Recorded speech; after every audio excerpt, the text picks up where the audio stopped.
নমস্কার বন্ধুরা, হেসেলের সাতকাউনে স্বাগত জানাই। আশা করি আপনারা সবাই ভালো আছেন।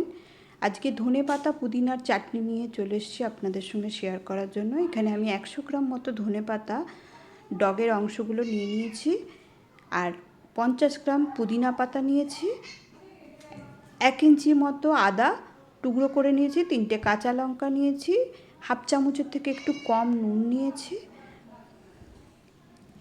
আধখানা লেবুর রস দিয়ে দিয়েছি, হাফ চামচ মতো চিনি অ্যাড করেছি স্বাদের জন্য, আর হাফ কাপ মতো জল দিয়েছি। এবার এটাকে ব্লেন্ডারে আমি ভালো করে ব্লেন্ড করে নিয়েছি, মিহি করে।